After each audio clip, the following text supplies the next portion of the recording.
And welcome to the Limitless Landscapers podcast. I'm Charlotte. And I'm Paula. And today we're talking about the fear that no one will buy. So if you're having a launch coming up, or you just in general speaking to your potential garden design or landscaping clients, you're having this issue of where you fear always that they're going to say no, then this podcast is for you. As the co-founders of the Landscaper Circle, we help you get more money, time and freedom to become limitless through our experiences as fellow landscapers and our tried and tested methods. If you want help with your marketing, managing or growing your business, you've definitely come to the right place. If you're a landscaper, garden designer or supplier to the industry, then hit subscribe so you never miss an episode. Now, let's get back to the show. So what do we mean by fear that no one will buy? I think everyone will have some sort of experience that they can associate to that. It's different for everyone. For me, I know that with done a few clients, I don't really have this problem, but with membership, when we're having a big launch and enrollment period, something's coming up, then I have this fear that what if we launch to everyone and then no one signs up and becomes a TLC member? Now, to date, that's never happened, but it is always in the back of your mind. Or often it's, I think, Paula, and you might agree, it's not often the fear that no one will buy, but your mind portrays it as that because it's not going to be what you expected or what you wanted. Yeah, relating it to the landscaping and design side, the way you'll probably feel this is when you're going into winter, for instance, and you feel like you have to be competitive on price to get the jobs in, otherwise you might be quiet, you might have nothing booked in for a month. This is probably most common. You're growing your team and then you're afraid that you won't get the jobs in to be able to sustain that growth and sustain that team. So yeah, it's a similar sort of feeling, but in a different way. You're scared that you're not going to have the work there to grow the business, whereas in our side of things, it's more you're scared we're not going to achieve the numbers we wanted to or anticipated. Yeah, and I also think as well, if you're launching a new garden design and landscaping business, say you're taking the plunge out from working for someone, or you're just finishing. I know we've got a member and we've got people in the community that are about to finish their garden design course degree, and now they're about to launch and they're like, what if no one does it? So I think that's another example. Or if you're launching a new service, we've had members that decided to launch a maintenance service within their business, and again they have that fear of they're going to launch it, and obviously they need a team, as you say, to sustain the work. And what if there are no sales, there are no inquiries? And I do think it's a very real feeling, and it's something that doesn't always go away, but it's something that becomes easier the more you grow. I would say it's probably a lot easier for you in the design and landscaping business this side of the 10 years versus when you first started growing the business. Oh, absolutely. Now that I don't feel that worry quite, it's not so heavy on my mind as it was when we were starting up, and also where we were going through periods of growth. But you're right, it doesn't ever go away. And I don't know if that's a good thing or a bad thing, but it does. And it kind of keeps you on your toes, it keeps you going. It's something that you need to find your own way of dealing with. So whether it's looking at the positives in your business and really focusing on them and reminding yourself of them, say if you're going through a growth period or a launch period, and it's reminding yourself of what you've already achieved, and that helps you through, because sometimes it is good for keeping you humble, but it also can become too much when you are on the phone with a potential client and you're stuttering and fumbling over your words. I saw a quote in this Matthew McConaughey, his Green Lights book, that I loved, and it was, I'm going to completely mess this up, but it was something along the lines of, you're so focused on the end result that you're not focusing on the here and now and the present that would get you that end result. And I think I've had that before, particularly with things like masterclasses or live events, which I can only really associate to you guys as being in person with someone or on the phone to someone, an inquiry, where I'm like, oh, at the end of this, we're going to open up membership and I hope it really goes well. And I want this masterclass to be perfect. And as a result, I start fumbling, and then I have to take a deep breath, collect myself, and then go for it. Yeah, I think it's remembering to remind yourself of how far you've come, like you said. So remembering that actually you've probably achieved so much more than you actually think when you look back.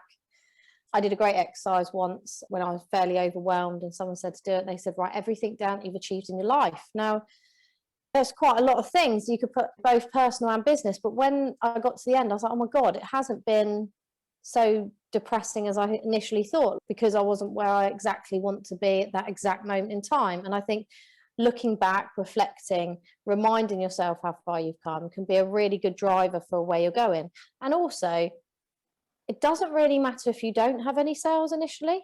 You've got to be okay with the fact that if you didn't have sales immediately, that it's okay. What's the worst that could happen, really? You've got to start thinking, like, what's the worst that could happen? Otherwise, you would never take the plunge. You would never grow the business. You would never try a new marketing tactic or idea, or you'd never launch a new product because you'd be always too scared that you wouldn't get the sale. Yeah, and I think as well, it's being understanding that you have goals, and we're all for setting goals and targets and things that you want to achieve. We have targets for all of our campaigns that we run.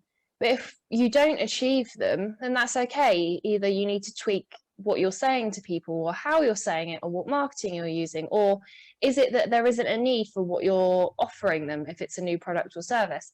And not being too harsh on yourself, I think, is really important, and bearing in mind that you have those goals, but if you don't hit them, that's okay, because look at what you did achieve. It may not be what you were wanting, but you've still achieved an amazing thing. And also understanding as well how people buy. So generally, if you say had an offer, so you were offering something for open quotes to try and get them booked in, or for new inquiries if they inquired before a certain date and then accepted the design work or the landscaping work, and you were running it for 5 days, you will always have quite a big uptake on the first day. But if you don't, again, that's fine. But the majority of people will leave it to lastminute.com. You yourself have had those offers and those things where you're like, oh yeah, I'm kind of interested in signing up for that something, but you never do it till the final day, the last minute. And it's understanding that people will do the same. So if you are having a slow 3 days of that initial offer or campaign, don't worry, because you don't immediately call it off or think it's a failure, because ultimately there will be people that will take advantage right at the last minute. Yeah, and there's also looking at things that work versus don't work. So we talk about this quite a lot. So with all your marketing campaigns, it's giving it a chance to work, so sticking with it, like you said, but it's also constantly reviewing it, so you can tweak it and improve it. And if something's not working, what might work instead. And you've got to be available to be able to do trial and error, or open to doing trial and error. Like we've spoken about before, that some clients are a little bit concerned about trial and error. Well, that's how you get the good marketing to come out, because you've got to try something to see if it works, and if it doesn't, then you try something else, and you can keep going until you find something that works for you and your clients. Another note on that is to remind yourself of who your ideal clients are, because a lot of the time why people aren't buying is because you're not marketing directly to your correct right client that resonates with you and your business, your company, your vision, your values. So it could be worth maybe doing some work on your client avatars as a first step before worrying and stressing that you haven't got any sales or clients booked in. Yeah, or it might be that you have those ideal client avatars, but you're not speaking to them in the right way, and you need to tweak the messaging, particularly if you're coming off a fear of, I need to grow the business, I need to sustain these teams. If your messaging and the things you're putting out there are very like scarcity, act now, like that might not resonate with your audience. That may be coming across through the marketing that you're putting out there, that you need people rather than want quality clients. So that could be another thing. And also it ties into fear of failure. We've done a podcast recently about this, where I spoke about expert social, and it does tie in. The fear that no one will buy ultimately ties in with that fear of failure. And it's also, again, not giving up. So if there's something you feel that you're really passionate about, that you know clients have inquired about, and you launch this new service or you try this new thing and it doesn't achieve the results that you want, don't then just immediately scrap it off. We had expert social, and based on all the conversations we had in the industry with our community, we thought that was absolutely like going to take off. But then we realized that people didn't like having another membership. It was more the issue with not the content. Everyone loved content. It was how it was presented. We've switched it over to the TLC shop, so you can pay as you go, and people actually we had a much more successful uptake with that than we did the first time. And if we'd have just given up and canned it, then we wouldn't have been able to see that and see that it was actually how it was presented rather than the actual product itself. Yeah, there's so many things. I think the main objective is to get you thinking that if you are scared that no one will buy, or alternatively the other side of that coin is you fear that you'll fail, then you'll never do anything. So it's better to fail and learn and then make a success of things than it is to be so scared that you never try anything new and you stay where you are, not moving. Or the worst thing is you regret that you never tried something. Mm. And it happens a lot. You'll see someone down the road or in the industry or anywhere and you think, oh, I thought of that idea. Why didn't I do it? They're doing really well. So then you have the regret, which is probably worse than failing at it yourself. Exactly. And if you have any questions on this or you want to chat about it, obviously reach us in all the usual ways. And we will leave a link in the show notes to that Fear of Failure episode. Let us know if you need any help. If you're looking at starting something new or you're new in your journey of landscape and garden design, get in touch. We've got loads of resources that can help.